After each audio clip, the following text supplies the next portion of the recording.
Now for more, we have with us Dr. Bong Young-shik from the Yonsei Institute for North Korea Studies. It's good to have you with us. Pleased to be here. Now, so like we heard in the last report, South Korea's presidential office has sent thousands of tangerines to North Korea, and they say it's a return present for the Songi or pine mushrooms that North Korea gave back in September. Now, there's a lot of speculation behind the gesture. It comes at a time when the talks between the U.S. and North Korea have stalled, but there are still questions whether North Korean leader Kim Jong-un will be visiting Seoul this year. What significance do you think this reciprocal gift has? It's a very nice symbolic gesture by the Blue House, President's Office of South Korea.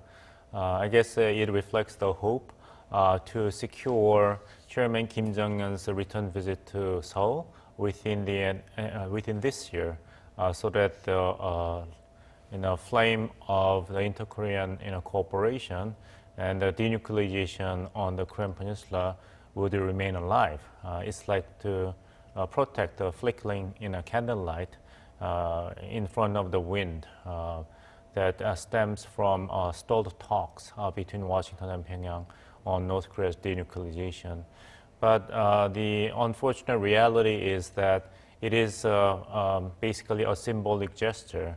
It does not have anything to do with concrete and substantial progress on the front of inter-Korean economic cooperation and the process of denuclearization and diplomatic normalization talks between Washington and Pyongyang. So, judging from the original schedule espoused by the Moon Jae-in government in conjunction with Chairman Kim Jong-un's very ambitious message in his New Year's address to the nation, then it is very disappointing that we only deal with such a symbolic news in the month of November 2018. We are only left with less than 2 months before the end of the calendar year 2018, and Chairman Kim Jong-un must be really busy preparing 2019 New Year's message. What kind of message will be contained in the next New Year's message by Chairman Kim depends upon his strategic view, but 2018 began with big bangs, with North Korea's participation in the Pyeongyang Winter Olympic Games, first ever summit meeting between U.S. President and the Supreme Leader of North Korea. And the South Korean President and Chairman Kim Jong-un met not twice, but 3 times in less than 12 months. But now we end up with stalled talks between Washington and Pyongyang, and inter-Korean economic cooperation still remains in a very symbolic level, like such a gift of the tangerines. So despite the halt in communication between Pyongyang and Washington, the two Koreas are busy implementing the agreements that they've reached. For one, the South and North have completely withdrawn troops and firearms from the guard post on their border. Do you see all this adding up positively, though? These are positive developments, so there's no question about it. But at the same time, I like to repeat that these are very basic first steps toward what President Moon Jae-in likes to call the construction of irreversible and sustainable peace regime on the Korean Peninsula. These measures are good in terms of using them as a litmus test to gauge the genuine intentions of the North Korean leadership and its military, whether they are interested in building confidence and reducing military tension across the demilitarized zone. But we should not be confused with the atmosphere of peace and sustainable peace. These are still in the stage of the testing. Both sides are genuine intention, so we have a long way to go. So the two Koreas are also holding a second meeting of their joint roads research group this Monday at the Joint Liaison Office. Again, it seems that the talks between Seoul and Pyongyang have not been affected at all, despite concerns of sanctions violation as well. How should we be looking at this? Like, it appears that these sort of talks aren't disrupted by the North Korean-U.S. developments. No, I disagree, because these talks have been basically delayed or postponed. All the words describing the inter-Korean economic cooperation projects are such as research, groundbreaking ceremony or inspections or symbolic or iconic gestures. According to the original schedule promoted by the Moon Jae-in government, we are supposed to have far more than these. Beginning with the Pyeongyang Winter Olympic Games, Inter-Korean Summit meeting in Panmunjom in April, and first ever USD-PRK Summit meeting in May, June. It happened on June 12th. Then the Moon Jae-in government hoped that declaration of the official end of the Cold War, Korean War, would be made sometime in August, probably in celebration of the National Liberation Day on 15th of August. Then the world would welcome the emergence of the sustainable peace regime on the Korean Peninsula and invites Chairman Kim Jong-un to United Nations General Assembly meeting in September. And by the end of this year, the denuclearization of North Korea and the diplomatic normalization between US and North Korea as adversaries, and the major massive economic cooperation between the two Koreas would have been already accomplished. But we have not reached there yet. And all these talks and ideas about inter-Korean economic cooperation still remain very early stage, like the symbolic stage, because of the U.S. opposition to easing any of the existing economic sanctions on North Korea until North Korean leadership will take concrete steps toward the denuclearization. Speaking of sanctions, now the U.S. has remained fairly low-key following this postponement of the high-level talks, but recently Vice President Mike Pence said that Washington will continue to exert pressure on North Korea until complete denuclearization. Now, there's been speculation that the talks were postponed because of differences over sanctions relief. Do you see his comments as a signal that the U.S. is not willing to budge in this matter? I agree that the United States does not appear to be interested in lifting economic sanctions until its demands for verifiable and concrete denuclearization steps to be taken by North Korean leadership. So the stalled dialogue and negotiation between Pyongyang and Washington seems to take a very long time. And it is kind of belief in Washington that time favors the United States, not North Korea. Think about it. Since the inauguration of the Kim Jong-un leadership in 2011, national economy in North Korea did not record any spectacular annual growth. The average annual growth rate of North Korean economy since 2011, except for the year 2016, remains very low at 1%. We South Koreans are concerned about very anemic economic growth of our economy at mid 2% range. Think about it, North Korean economy, which is far smaller than South Korea's, grew only 1% a year.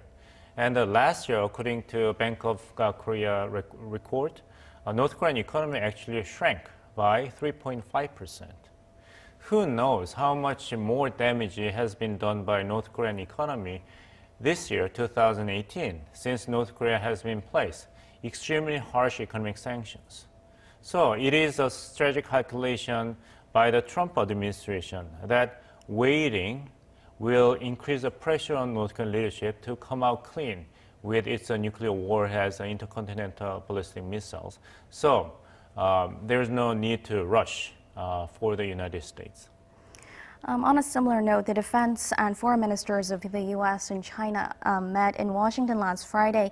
Here, the U.S. got assurances from China that sanctions will remain on North Korea. With China seemingly on the U.S. side, does that also mean that the North Korea will be left with little option on its part? I think it is too early for Chinese leadership to ease economic sanctions on North Korea, although China would love to use North Korea as a bargaining chip to get the positive outcomes in the context of its trade war with the United States. Because China does not want to be the main target of the United States. China has its own problems in its plate. So China, I don't think China can afford to take a different position from that of the United States when it comes to dealing with nuclear North Korea, at least for a while. I don't think the Xi Jinping government has reached the tipping point to ease economic sanctions in retaliation to the Trump administration's trade war and other pressure on China. Because for Chinese government and Chinese people, those most important country they need to protect is not North Korea, but China. So North Korea hasn't given an official response to the delay of the talks, but a pro-North Korean newspaper, the Joseon Shinbo, said the talks with the U.S. will not be necessary if it's going to stick to the status quo. Do you think this is in relevance to Trump's recent comments saying that he's in no rush? I think so. And North Korean government and its people are clearly disappointed by a lack of progress in terms of the United States supporting the North Korea's argument that we have to rush to end the existing hostility on the Korean Peninsula, and the United States would support North Korea pursuing the Pyeongyang policy, the simultaneous pursuit of building nuclear power state on one hand and the economically prosperous nation on the other hand. The message is very clear from Washington that yes, we will pursue North Korea moving away from nuclear weapons and missiles and moving closer to economic prosperity. But there is a condition, absolute condition. That is, North Korea has to give up its nuclear weapons and missiles first. Then the United States will open the door so that there will be international support and the promotion of the economic mutual benefits between North Korea and the rest of the world to take place. But since Trump administration does not relent its original demand, then it seems like North Korean leadership has increasingly been frustrated by this lack of move by Washington. But again, as I said, that at least for a while, the time favors the United States. And if North Korea is going to resume its missile and nuclear test, then the North Korean leadership will cross the point of no return. South Korean government will not have any say in trying to persuade the international community that we have to, give North Korea economic incentives so that North Korean leadership is going to move away from nuclear weapons and move closer to the economic development once, as I said again, once North Korea resume its missile and nuclear tests. So you did touch upon it, but the same newspaper touched upon the Pyeongyang policy of economic growth and nuclear weapons development. Do you think Pyongyang is trying to, what message is Pyongyang trying to relay through this? I think it's a very subtle and early warning that the message that the North Korean leadership, if the current situations continue, might have to go back to the original interpretation of the Pyeongyang policy. That's very subtle and ambiguous as a message, and it is very important to pay attention to the fact that it was expressed by relatively low level and official in the Ministry of Foreign Affairs of North Korean government, whose main responsibility is research. So there has not been outright an official threat by high-ranked government official representing the entire North Korea yet. So it is more like a probing the possibility of the United States backing away from its hardline policy toward North Korea. But we'll see how North Korean leadership is going to control the levels and the formats of saying the same message. Okay, I'm afraid that's all the time we have for today. Thank you very much for your insights. You're welcome.